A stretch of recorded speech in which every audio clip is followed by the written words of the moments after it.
We will start with NumPy broadcasting. This is the first, let's say, the most straightforward way to accelerate code when you're writing code in NumPy. It's actually quite simple most of the time. And then I will focus, of course, on the simplest things instead of, it's just supposed to be a primer, a pointer. But you can do very advanced things with broadcasting. Although it gets a bit hard to read after a while if you start doing too complex things. But when you do some simple things that can accelerate your code very much, they are actually readable. So there's this like trade-off that you have between complex code and the complexity or the performance that you get. And of course, this balance is up to you. Depends on how deep you want to go with the, how deep you want to go in order to tip this balance towards performance or readability.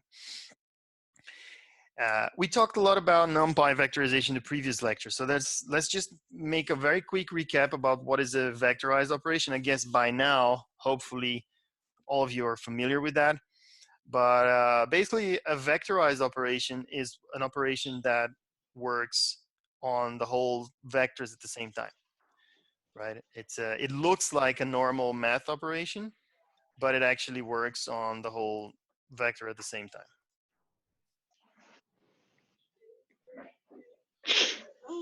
Like in this case, for example, we have x, which is a vector that's 1, 2, 3, and then we have y, and then we multiply them, and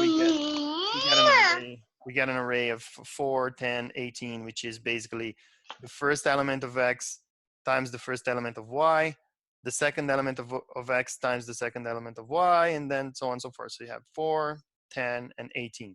I hope you guys are all familiar by now with this, and I hope you remember or you noticed that this is much, much, much faster than if you did it without vectorizing, right? So in this case, an alternative would be to actually loop through and then multiply them using Python, for example, if you're not using NumPy, and that would be much, much slower. And you remember that I explained to you why this is faster, and it's faster because NumPy is actually native code, right? So NumPy is not Python. NumPy is written in C or C++ or even assembly sometimes. So it's very, very low level code, very, very high level, highly optimized, but it's not Python. It has a Python interface, so you can call it from Python, but it actually runs in like native compiled code, and that's why it's faster. So every time you do a vectorized operation like this, you can think that actually what you're doing is you're running C code to do this thing outside of the Python interpreter. This is going to come into play later when we talk about parallel processing. But for now, just think about it like, okay, if I'm doing vectorized operations, then I'm actually running native binary code, not Python, because Python is slow and native code is much faster. So you can see here that every element z equals each element of x and y. And the thing that I want to show you here is that this is easy for NumPy, like because there are restrictions that you cannot apply vectorized operations all the time. In this specific situation, it was easy for NumPy to guess what you mean by writing x plus y, because x and y have exact same shape. So there's nothing ambiguous about what you're saying. It's like, I want every element of x times every element of y. That's obvious. So it's easy for NumPy to guess what you want to do. So every time there's the two arrays have the exact same shape, and it doesn't have to be like this, a simple 1D array. It could be 2D arrays. It could be anything, actually. As long as they have the exact same shape, then that's easy. NumPy simply says, okay, I understand what you mean. That's it. You can always think like every time you do this, you're actually offloading the work to the binary code to the native code, because that's easy. NumPy understands what you mean. And broadcasting comes into play when this is not as obvious as it is right now. There are still ways in which you can still tell NumPy, like, okay, this is not absolutely obvious. They're not the exact same shape, but still, I want to offload this operation to the native code anyway.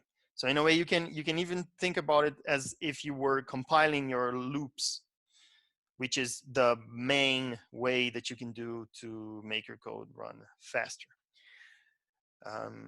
So we have an example here, and this is a very simple benchmark for two different implementations. And let's run it again just so you can see what's happening here.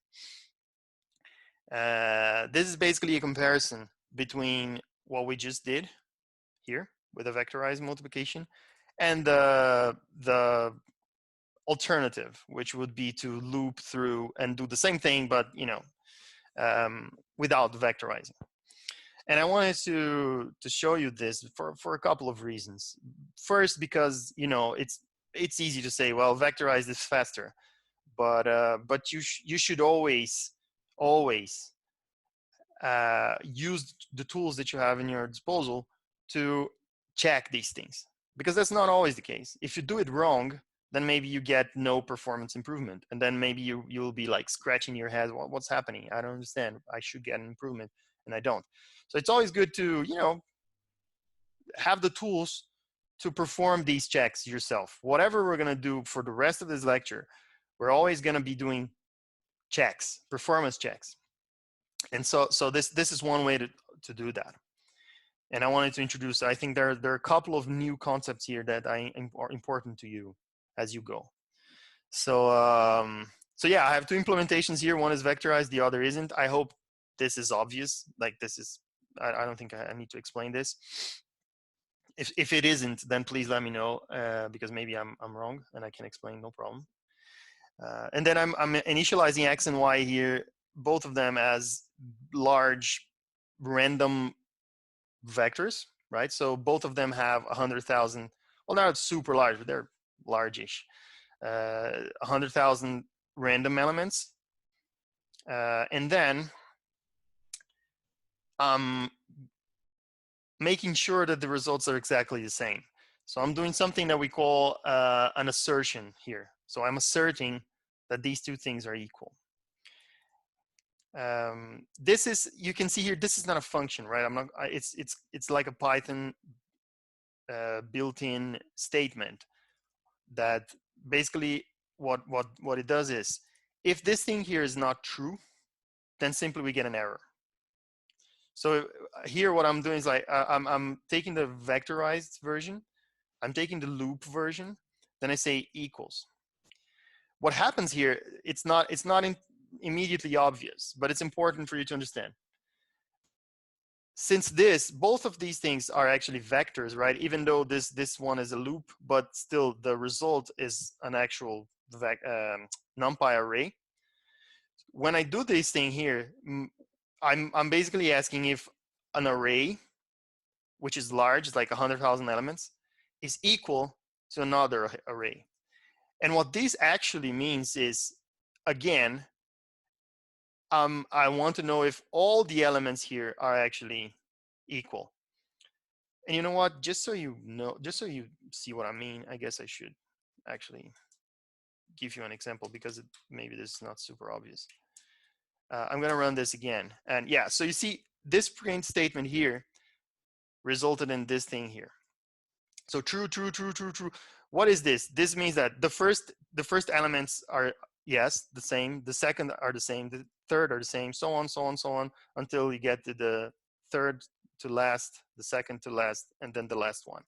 So this is, in a way, you can think of this as also a vectorized operation. It's like, I want to compare all elements from this vector to this vector. So it's not just, I just wanted to make it across to show to you that this is not like, I'm not checking if the objects themselves, the arrays themselves are the same array, because they aren't, right? I generated them separately.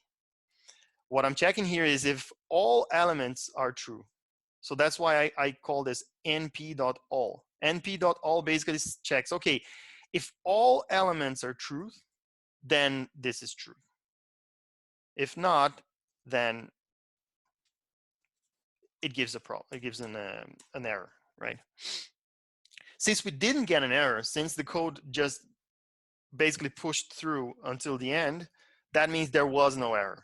Okay. Again, we can. I can give you an example just so you can see. For example, if I take this multi loop or whatever here, and then I just like sum 1 to it, and then I check again, I get an assertion error, right? So basically, the assertion failed. These two vectors are not the same anymore. So basically, everything stops. Okay. It's one way of doing it. Like you could do it with an if. You could check with an if. Oh, are they the same or not? Blah blah. Yeah, but a certain like this is one way of doing it. You just completely cancel everything if they're not the same. Enough with that. So I hope it's clear. And then we go to this time it thing here, which is something that I was asked in the form that I sent around. Someone asked me, how can I benchmark simple statements? And the answer is that, of course, as always in Python, there are many ways to do it. Time it is usually the most common. And you can see I've imported it from up here, from time it, import time it, because for some reason time it is the name of the package, and it's also the name of the function that you call. So then I just did this so I don't have to call like time it dot time it all the time. So I just simplified it here. So time it is one of the functions that we can call in order to test the benchmark of whatever you're doing. Okay. And here's how it works. Again, there's a couple of new concepts here that I think it's important to understand because we're going to reuse this a million times until we get to the end of the lecture. So I will try to kind of introduce them to you now. The first thing is this lambda thing. I don't know how many of you have actually used lambdas in Python. And it's actually super simple. A lambda is nothing but an anonymous inline function. Okay, because time it, when you want to time something, when you want to check how long it takes to run a certain statement or something or code, you need to have it packaged in a function or in something that you can run, because time it must run something, right? So a certain, let's say, code, little package of code that you want to test. And so you need to send it, you need to send something to time it that it can run in order to do the performance check. And this is a simple way that you can do it, is by creating this lambda, which is just a simple anonymous inline function. And then basically what it means here is that time it will run this statement here. And this number 100 means I want to run it 100 times. And again, there's sometimes if it's slow, of course you shouldn't run it 100 times. If it takes 10 seconds, then you shouldn't run it 100 times, or else you're gonna be waiting for a long time. But if it's a very small thing, like it takes less than a millisecond to run, then it doesn't make sense to run it just once to benchmark. Then you must run it a few times before you can actually benchmark something. So in this case, I'm running it 100 times, and you can still see that it's like still super fast. The loop version is not super fast, but the vectorized version is. So if I run it like 10 times, for example, then it becomes really fast. So it's very hard to compare anything. I mean, you of course you can still compare it. You can still see that it's much faster. But the smaller it gets, it's harder to trust the results, because it's so little. You know, anything can affect the runtime of something that runs in such a fast way. So then we run it many times, and then it's easier to compare, because then there's less impact on, you know, external factors on the benchmark. But again, all of this is really just based on your use case and what you're doing. Now, just to get a point across, I'm getting some questions. I will answer them soon. So just to get a point, the point across, this thing would be the same as if I define the function here, something like function 1, doesn't matter, without any arguments. And then I take this code here, I put it here, and then instead of sending a lambda here, I just send function 1, for example. So I'm saying, hey, the thing that I want to time is actually implemented in function 1. And it's this thing here. And it doesn't matter if you return it or not. The results are exactly the same. So what I want to show you here is that a lambda is, again, nothing but just a simple inline function. And that in a lambda, you cannot write more than one line of code like this. Actually, not a line of code. It's one statement of code here like this. That's all you can do in a lambda. So it's just like a quick, short way of defining an anonymous function that's just going to be called once. So I don't need to give it a name, or I don't need to call it back anywhere else. So I don't need to define the actual function. You know, I could do that, but then it's like the code gets larger, and I have to define a lot of temporary functions that I'm never going to use again, because this is I'm just using it once. So then that's why I defined this lambda. Yeah, and basically that's it. That's how time_it works. We're going to use it millions of times before we end this lecture. So I hope that at least initially the idea is there. Now I'm going to answer some questions. We have 2 questions. One is from Derek. How should we test time floating point numbers are equal to 0? Great question. We're going to do this very soon, probably like in a couple of cells below. That's a great question. You cannot use this assertion that I used here cannot be used with floating point numbers at all, whether you're comparing them to 0 or anything. Why? Because sometimes if a floating point, it's very hard. Like the concept of just comparing two floating point numbers usually does not work. Not comparing, like asking if they're equal. Maybe they are equal when they are actually exact. So it's an integer in a floating point, let's say, number. But it's most of the time it doesn't work, because even if the 10th decimal is different, then they're different. So there's another one. There's another function on NumPy which is called all_close, where you compare two arrays up to a certain precision, usually up to like 8 decimal points. So you consider that if two floating point numbers are equal up to the 8th, decimal, then they're equal. So that's what we're gonna use in the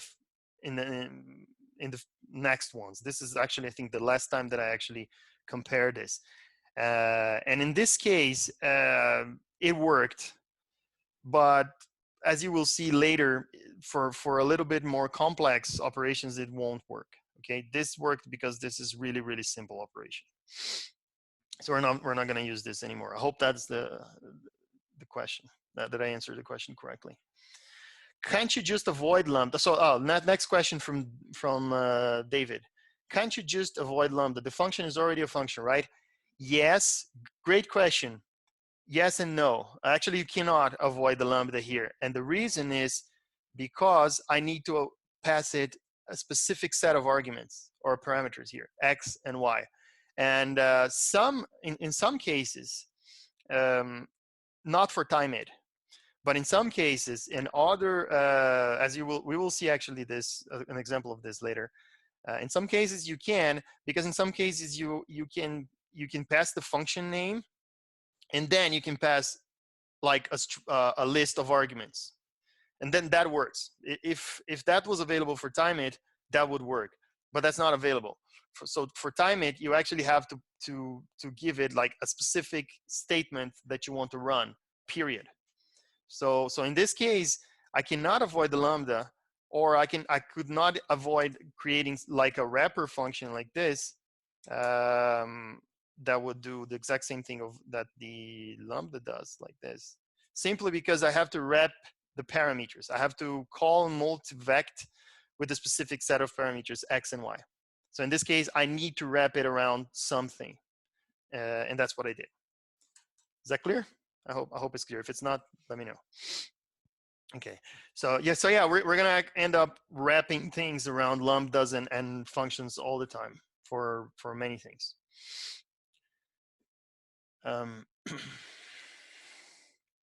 Yeah,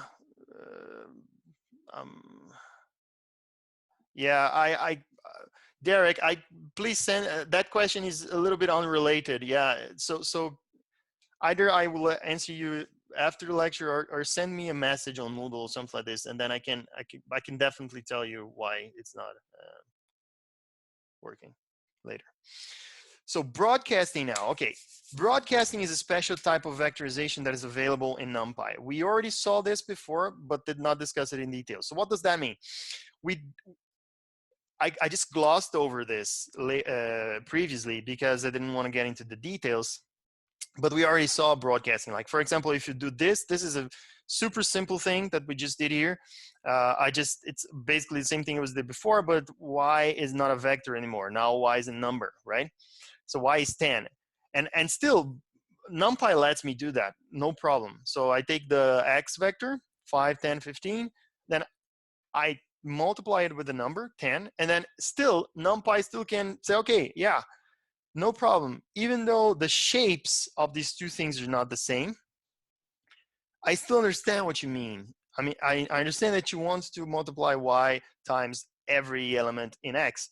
So that makes sense. Like it's not ambiguous. It's less clear than it was before, but it's still manageable, right?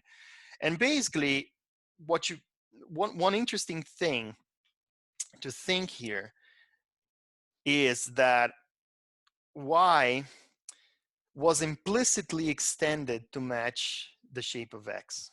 Okay, so it's not just that it's easy to just think that NumPy simply looped over the vector and then multiplied it, but that is obvious in this example. But as the examples get complex and more and more complex, then you will see that this kind of thinking might not translate it well. So I want you to think always when you're doing broadcasting that the element or the vector with a smaller shape, so to speak, than the other one is actually being extended to match the shape of the larger vector, or the vector with the larger shape. So in this case, x has a shape of 3 because it's just this one axis with 3 elements, while y has a shape of just 1 because it's just one element. So y is then being extended in this way, as I've put it here in the description. So it becomes, in a way you can think of it, that it becomes a vector with three elements, which is the same as x, but with 3 repeated elements, 10, 10, 10, or y, y, y. And but again, this is just implicit. This is not actually happening, okay? It's very important to understand this. It's an implicit thing.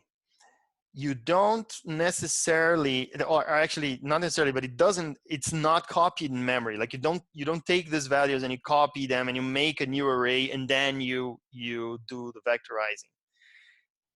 You think of it that way, but that's not what happens, okay? So NumPy is smart enough to not require this to happen.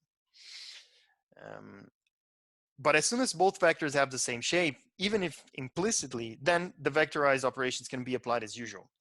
So that's how that's a nice way to think about what's happening here. First, one of the vectors is being adjusted to fit the other vector to have the same shape, and then the vectorized operation can be applied as usual. Okay. And in other words, you can think that y was broadcasted to the shape of x to obtain z. That's why it's called broadcasting, because you take something and then you repeat it a few times until it has the same shape as the other one. And I'm always talking about like one thing being broadcasted to match the shape of other thing, but that's not always the case. You don't have to have one smaller shape than the other. It's maybe they both have similar shapes, but they're not totally compatible. They can still be adjusted to each other. One can be adjusted to each other. I will try to give you an example below. So let's consider a slightly more complex example below. This is still a simple one, okay? Y is an array and X is a matrix. And X, well, the shape of X here is 2 by 3, right? So we have 2 rows by 3 columns, while Y here has a shape of 3 because it only has 1 row and 3 columns. We could even say it's like 1 by 3, but that's not true because you don't have 2 X's here. You only have 1. So that's not how you should think of it. You should think of it of having just a shape of 3 because there's just 1 axis, while X has 2 axes. It's the rows and the columns. So that's why you have 2 by 3. And again, this works exactly the same, right? So I can do it, and let's see if, tell me if it's not obvious what just happened. I guess it's obvious, but Y was basically extended again to match X shapes. So this is what Y becomes here, 2 rows of 1, 5, 10, because first we only had 1 row. Now we have 2 rows. Now this new shape here is actually 2 by 3, which is the exact same shape as X. And then the vectorized operation is applied normally. So then you can see that 1, 5, and 10 was actually summed to each row here. So we get like 2, 7, 10, and 5, 10, 16, because, you know. But again, this is not what, this is not in memory, okay? This is just implicit. You can think of it that way, but that's not actually what's happening in the memory. Yeah.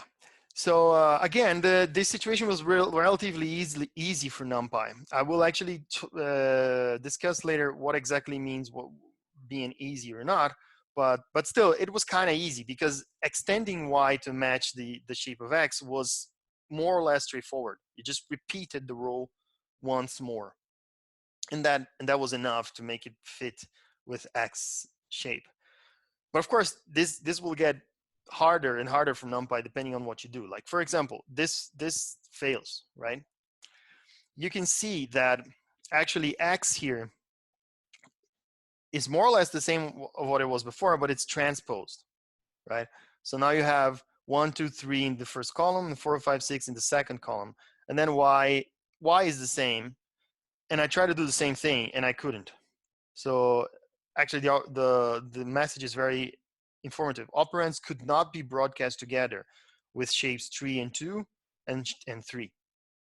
So these shapes, although these ones were compatible, these ones are not compatible because there's no straightforward way for you to take Y and repeat it somehow or extend it somehow or broadcast it somehow and then make it fit X's shape.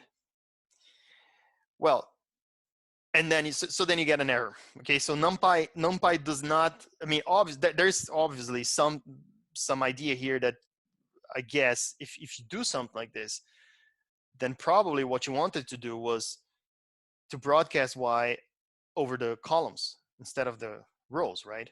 So for us, I guess as a human being, that's obvious. But NumPy does not try to guess these things. So instead of guessing, it just says, "Look, I couldn't do it. I don't understand what you mean. Please fix this." So considering that maybe, or probably, what you wanted to do here was to broadcast Y over the columns instead of the rows, then one way to do it is simply to reshape Y in such a way that it is then compatible with X. And for example, this what I did here. I reshaped Y into a shape of 3 by 1. So that means instead of being a row vector, it becomes a column vector of 3 rows and 1 column. And then I can broadcast it with X, no problem. And then we get the exact same result that we got here, but it's transposed because that's what you would expect to get. Now, one thing that sometimes people get confused here about this is that, you know, usually when you read a math book or any kind of math, you know, operations with vectors or linear algebra, when you talk about a vector like y, it's usually a column vector in math notation. If you just say this is a vector, then it's usually considered as a column vector. But NumPy is different. So with NumPy, when you talk about a vector like y, it's actually a row vector.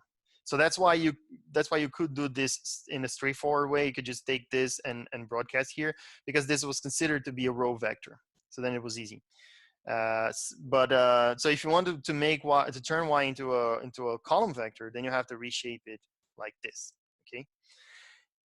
And also another thing that confuses people somehow sometimes is you cannot transpose y here. It doesn't work like this. Because again, NumPy does not let you transpose a vector y that just has a shape that just has one axis. You can't transpose it into a column, because then it would become a vector with a shape with two values. And then it doesn't do that automatically. You have to actually force it, because when I do it like this, then actually if you check the shape of this thing here, the shape is not just 3 anymore. It's actually 3 by 1. So it becomes like a matrix with one column. Then it has two axes in its shape. You know, that's why you have to force the reshape here. You cannot just transpose it. Okay, that's just how NumPy works. Another small thing that I wanted to show here that is neat is that you can do it like this. So instead of actually putting 3 by 1 here, because I mean, I know this vector has 3 elements, so I can just say, yeah, 3 by 1, whatever. But if you didn't know, or if you didn't want to worry about this, you could actually use this -1 here, which basically means just put everything else here. Since I'm actually stating that this reshaped vector should have one column, then fit the rest in the rows.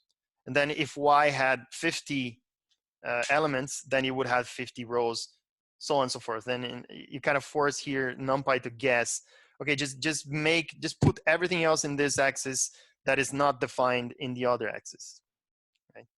And of course, you cannot do this with everything. Like if you try to do this, then it doesn't work, because then it says cannot reshape array of size 3 into shape 2, because there's no way to fit this into 2 columns, right? So it doesn't work. So I mean, you have to keep it in mind. Like, yeah, I have to use some compatible shape here, or else it doesn't work. But this -1 thing here is very interesting. Helps a lot, especially when you don't know the actual shape, and then you have to check and keep checking, oh, what's the shape, how can I do it, blah blah. And this way with -1 just helps a lot, just much better. Yeah, and I got a message here from David saying, I was fighting with the transpose of y for a while. I did not know about reshape. Yeah, exactly. It's a story of everyone's life. So, but just keeping in mind, it's not that, I mean, transpose works most of the time. It just doesn't work in this way, because what you expect to get here is not compatible. Like because it's not a matrix. Y is not a matrix with 2 axes. It's, you know, so it works most of the time. Like I could even show you here something that, like, for example, this would no, actually it's the opposite.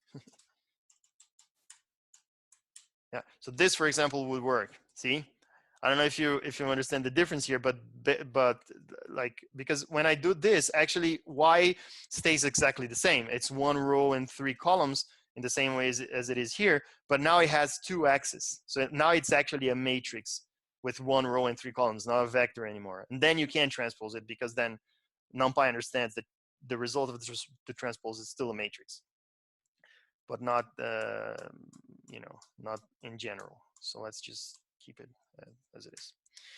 Right.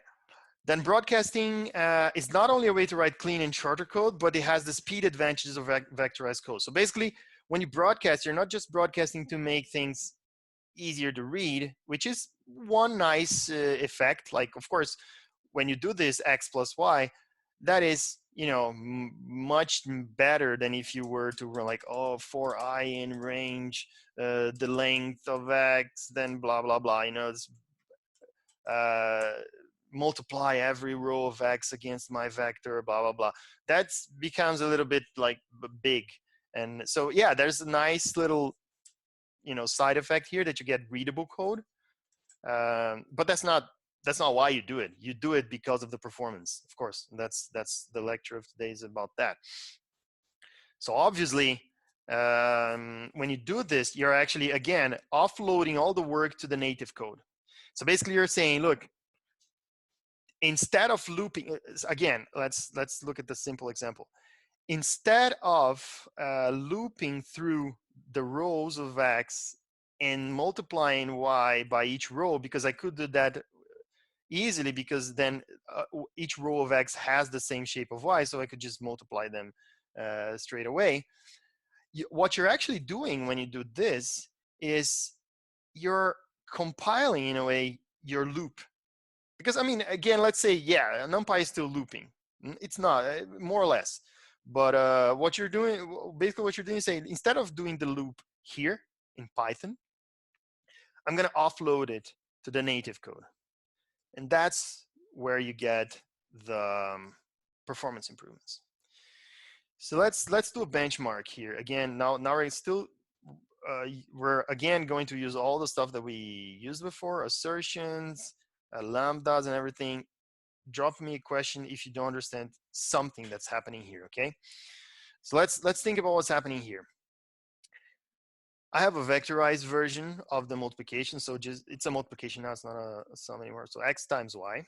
And you see that I use uppercase letters for matrices and lowercase letters for vectors, just to make it clear. Then I have a version here, which is basically like a mix between vectorized and loops. So I am looping through each row of x here. So for I in range x dot shape 0, I'm basically looping through each of the rows of x. And then for each row, I'm actually multiplying it by the vector. So it's there's a vectorized operation over here, right, in each row. But the loop is not vectorized, so the loop is still Python and is still slow. And then I have a pure Python version here, which basically has no vectorizing whatsoever. So I'm just looping through the rows, and then I'm looping through the columns, and then I'm multiplying each individual element. And this is, I mean, it's going to be much slower. So, I'm going to run this, and while it runs, I can explain the rest. And then I'm generating a matrix here that has 30,000 rows by 10 columns against a vector of 10 columns, just to make them compatible here. They're all random, doesn't matter.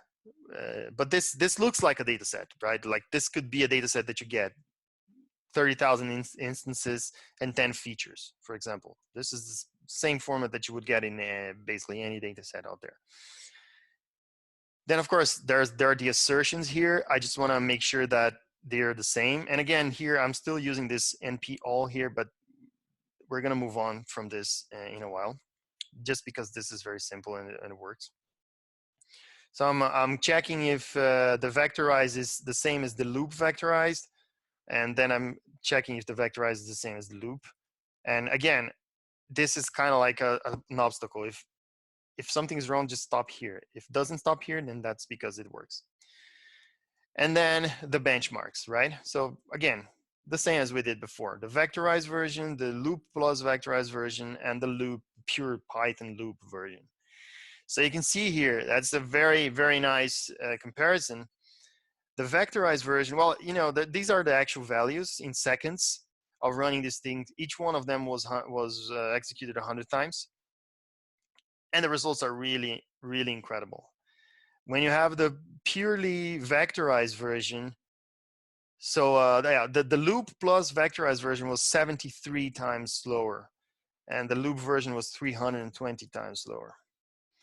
So and I mean, I say vectorized, but it's actually broadcasted, right? It's not just vectorized because again, X and Y are not the same shape. They have compatible shapes, right? The Y can be extended 30,000 times in order to fit X's shape, but that's not just vectorized. Vectorized, just vectorized would be if the two things would have exactly the same shape, but they don't. And still, you see that the vectorized version, for running it 100 times, it was executing in 0.05 seconds, while the loop plus vectorized was 3 seconds, and the pure Python loop was 16 seconds. So I guess this cell here by itself should be good enough motivation to push you into learning how to do broadcasting, because it really, really, really pays. Again, it's like compiling a loop, and loops are usually or always the slowest part of anything that you're writing, any code that you're writing. Okay. Now you may be thinking, well, okay, but how do I know if if two things are compatible? Like I could run this thing, but I couldn't run this thing. What's the difference? How do I know? Basically, the rules are: you take the shapes of if you're, let's say you're doing this, you have two arrays and you want to see if they can be broadcasted, or if one can be broadcasted into the other. So you take the shape. So let's consider the shape for this example, and then X had this shape and Y had this shape, right? So X had the shape 30,000 by 10, and Y had the shape of 10. Now, you start from the end to the beginning, and then you look at each pair of values at a time. So for example, let's start with the last here. So X has, the last one is 10, and for Y, the last one is also 10. It's the only one, so it's the last one. They are the same. So basically that means they're compatible, like for now, for this specific axis. So this specific axis, they are compatible because it's one's 10, is the other's 10, so that works. They're the same. And then you jump to the next one, like backwards, from the last one to the second last one. And then in the case of X is 30,000, but in the case of Y, there is nothing because it's over, right? So in that case, you can kind of consider that for Y, this is 1 because it's not non-existent. So if it's non-existent, if it's not present, then you consider it as being 1, It could be 1 explicitly, it would work the same. But if it's not there, then you consider it as being 1. And then the rule is that if one of the axes is 1, then they are actually also compatible. It's not compatible if they're different, but one of them is not 1. So for example, if Y had was like, I don't know, 200 by 10, then that wouldn't work because then it would be 30,000 against 200, and then that would not be compatible. So it's compatible. There are two rules for compatibility. Two axes must be either the same, or one of them must be 1, and then they're compatible. And and again, this works for any shape. Like if you had 5 axes in a certain array, you would just go from the last to the first, and then each pair you would compare. Are they the same, or is one of them 1? Yes, then okay, let's go to the next one. And then if you make it to the end and all of the axes, all of the pairs of axes are compatible, then the two arrays are compatible, and then they can be broadcasted against each other. Okay. Like for example, in this case, this was not they were not compatible in the when you had the yeah, in this case they were not compatible. Why?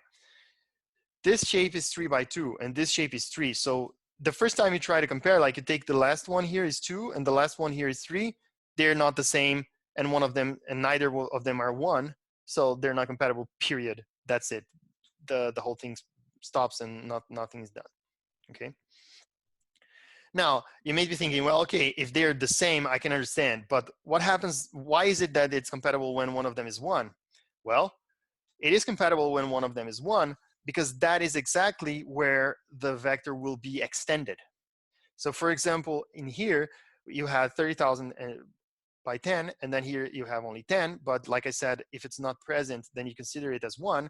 So that this 1 here that you could consider, like you can consider it as being something like this implicitly, right? So if it was something like this, these are compatible. And then this one is exactly the one that's going to be extended to fit 30,000. So basically, you could think of that y is repeating itself 30,000 times throughout this one axis over here, and that's why they're compatible, and that's where you should think like you're compiling your loop, because if you were to do this in a loop, then you would have to loop 30,000 times and repeat this vector 30,000 times anyway, along this one specific axis. And this is exactly where I say, okay, this is where I'm compiling my loop, because this axis here will be repeated 30,000 times. So this is the kind of thing that you have to, you know, use it to a couple of times to understand. It's not super, you know, clear. I have another example here using the Euclidean distance matrix, which is something we do all the time, right? I've seen questions on Slack about this, like how to compute Euclidean distance in the best way possible, and also not only the Euclidean distance itself, but like having a matrix of Euclidean distances, because sometimes you have an array like you have here, 30,000 by 10, and then you want to know the distance of everyone against everyone. That all the time you need something like that. So there's an example here where I'm benchmarking many different implementations of this using different levels of broadcasting. And I'm gonna leave it a little bit as an exercise for you guys to check later, and then you can get back to me if you don't understand. But basically you can see that by the time we get to the 2 final versions, I get a distance matrix that's 243 times faster than the slowest one. So depending on how you're doing it in your code, then maybe you want to take a look at this and learn a little bit about the broadcasting here, so that you can actually maybe accelerate your own code that you're using for like computing nearest neighbors and things like that. That computing nearest neighbors is one case where you might use a distance matrix. Actually, usually you have to, unless you're using some kind of approximated nearest neighbors. But basically, if you look here, you see that this is just the Euclidean distance, non-optimized, pure Python, mostly pure Python, not everything, but mostly. Then you have a loop here, which just again does the very dumbest possible approach of just computing the Euclidean distance of everything individually. Then you have again the loop plus vectorized version, where I'm actually vectorizing the computation of the Euclidean distance. So it gets faster and faster as I move down. Then there's the first broadcast, there's the second broadcast. And by the time we get to the second broadcast here, this is fully broadcasted, right? But it's really hard to understand, and actually does not give a lot of improvement over the previous one. So this is kind of like the trade-off that I wanted to show you guys, that there are 2 versions of broadcasting here. One of them has actually a loop, but then I'm broadcasting it over the entire row. And the other one is fully broadcasted, which is kind of like mind blowing in a way, how to understand what's happening here. But still, you don't really get that much of an improvement anyway. Here we got a little bit more of an improvement here, but it's really like the trade-off here is very small. So if you want this to have the best possible performance, probably this one would be the best. But again, since it's so hard to actually do this, because you have to reshape the whole matrix in 2 different ways, and that's kind of weird. I would say that probably this version is the best trade-off between readability and performance. It's a little bit of a mix of a loop and a vectorized version. Well, that was it for broadcasting. I hope that was informative. I hope that is a good big start for you to begin, doing your own broadcasting, because that's usually the first step towards making your code faster.